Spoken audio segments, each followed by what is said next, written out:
This is Adrian for Metal Warzone. I'm here with Obsidian C, guitarist and founder member of Keep of Kalessin. Welcome to LA, man, and you're ready to play your fight time here. Yes, thanks a lot. This is our 5th time in LA. Sure. How is touring with the legendary band Mayhem? Touring with Mayhem is great. They are a legendary black metal band. They are one of the best black metal bands ever existed. We have had close relationship with them for many years. Attila did sing in Keep of Kalessin some years back. Sweet. On the Reclaim EP that we did, and we actually did a couple of shows with him on vocals back in 2004. All right. And so it's great to have a Norwegian band that is headlining, and of course, since we know them, everything is so smooth as far as personalities, and it's like touring with a bunch of friends, you know. So I think the tour is going good. I think the bands have a good time together. And I also love watching Mayhem, especially when they play my favorite songs from the Mysteries of Satana's album. Yeah, which song are those?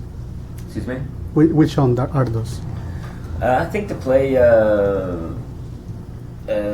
Funeral Fog. They play The Mysteries Dum Satanas, which is one of my favorite black metal songs of all time. Yeah. Yeah, and they have like 2 or 3 songs from the Mysteries album. They play a little bit of the older albums. Sweet. You are promoting the album Reptilian in this tour, mostly. So how is the response of the US fans so far? The response for the album has been very good, and the response from the audience on this tour is actually better than ever. Yeah. So I think that we see that we have a growing fan base over here, and it's great to see now that we reached the spot of a direct support for a tour like this, and great to see that people are getting into our music, and a lot of people know our lyrics now. And Keep of Kalessin is probably one of the few extreme metal bands that you can easily sing along to. Right. And we see people singing our chorus lines or singing along to our music every night. So yeah, it's very nice to be on this tour and see the response from the fans. Now, what's in your mind when you are performing for these crowds? What's the difference, you know? What's in my mind when I'm performing for this crowd? It's a lot of different stuff. One day I can be thinking about what I'm going to have for dinner or after show food, or one day I can be like totally focused really on the show. Like yesterday, the only focus I had was just doing the show and seeing the crowd and enjoying myself on stage. Yeah. We had a great show in Santa Ana yesterday. In Santana, right. So it's a lot of different stuff, but focus is to have the band sound good, play a tight show, and give a show filled with energy to the audience. Perfect. So since you start, when I start to listen to your band from the beginning, I always be a fan of your guitar style. So can you describe me what is the mostly of your guitar style like in songs or professionally? Well, I get this quite a lot. People start to see that my guitar style is different than other metal guitarists. Exactly. I use a lot of chord work that is not normal, at least in the extreme metal genre. Right. I have a different style as far as rhythmics and stuff on the right hand, maybe. I don't know where exactly I got it from, but it started by, I mean, I grew up with bands like Guns N' Roses. Actually, it started with Dire Straits for me as far as guitar playing goes. So it was Dire Straits, then it got into Guns N' Roses, Iron Maiden, Metallica, and all the 80s heavy metal bands. And then I went down the road of death metal and black metal. Yes. So I still had a lot of that 80s heavy metal style in me when I started playing black metal, and then I got way into black metal. But now I kind of move a little bit back towards to my roots, I would say that. Right. And there's also a lot of acoustic stuff there. I used to play a lot of acoustic guitar. Yes. And when I got my first guitar, I didn't even have an amplifier, so I kind of rehearsed on an electric guitar, but without sound. So you had all the string work. You can easily hear the strings. So maybe it was almost like playing acoustically. And so I have like a lot of ethnic rhythm work and a lot of acoustic stuff in there, even though I play with the distorted guitars and we have blast bits on the riffs and stuff. And a lot of the times I'm picking the melody lines at the same time as I play the rhythm guitar on one guitar.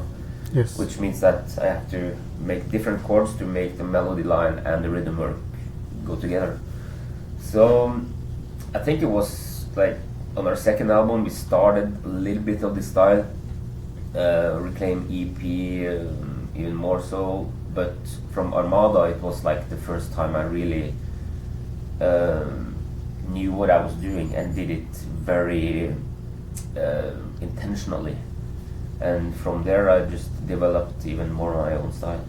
Sweet. Now, do you remember your first band? My first band? Yeah.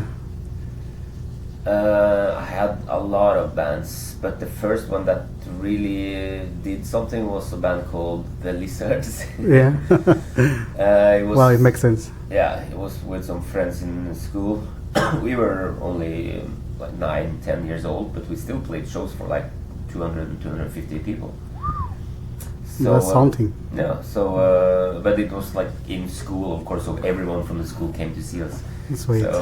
So it's, yeah, pretty cool. We played a lot of Guns N' Roses stuff, and I actually did had a talent contest. That's how I met our drummer Viol. Yeah. Because we had a talent contest in the school. He was in 4th grade, I was in 5th grade. Yes. And my band was performing Paradise City, and I was the singer at the time. I did play guitar in that band. So I was the singer, did like my Axl Rose impersonation. Sweet. And then we won the talent contest, and Viol came 2nd place by dancing Michael Jackson. Yeah, because he's a huge fan, right? Yeah, and then we kind of met that way. And he's a great Michael Jackson dancer though, and Sweet. we all love Michael Jackson as well, so yeah, that's how we met, and that's my first band called The Lizards. The Lizards. Talking about your drummer, he's not touring with you guys. What happens there? No, on this tour he couldn't do it because he is out in Europe touring with Gorgoroth. Sweet. So the mathematics was easy because Keep of Kalessin US tour compared to Gorgoroth or European tour, of course they can pay him a lot more than we can do. So, yeah, but we have a great replacement with Ollie, yes, who's the drummer for a Canadian band called Neuraxis. That we made him on the Sepultura tour we did, where Neuraxis was one of the opening bands. Yes. So we went to Canada, rehearsed for 3 days with him, and then straight onto stage. Wow, that's cool. That sounds very good. For the next album, you say that you're going to take your time to produce it and to do it. Is in your mind to have guest musicians or do a cover? For the next album, we will, like you say, take a lot of time we will. Let me say that from the Armada album, we always like pushed. We had to push the production and push the album because there's always been something that was there, like a tour or something. So we needed to have the album. For instance, Colossus, we needed to push the album out before the summer. So we pushed it out in June, which is not even a good month for releasing albums. Right. But because of the Dimmu Borgir and Behemoth tour over here, we didn't want to wait too long to have the album out. And for Reptilian, it was the Eurovision things in Norway, so we needed to push the albums for that. Yeah. On this one, we just decided that okay, now we have built this fan base, and instead of just pushing the album out there, I think we will take a little step back, take our time. So instead of having the 2-year cycle, it will be now maybe 2.5 years from Reptilian to the next album, which means that the next album will be out in October next year. Right. And then we just focus on making the best possible albums. Yeah. Waiting for that album this time. As far as cover songs, I don't think we will have them on the album, but we have been talking about recording some cover songs or do some other kinds of strange stuff. We have a lot of songs that the other guys in the band wrote for previous albums. Yes. But we haven't released them yet.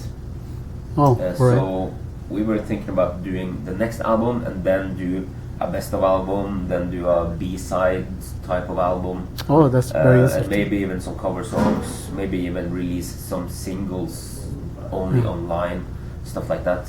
But for now it's... You mean online? You mean digital? Or? Yeah, digital singles instead of... but all that I think will be after we release the next album. So we keep it there, focus on the next album first, and then we'll see. Sweet.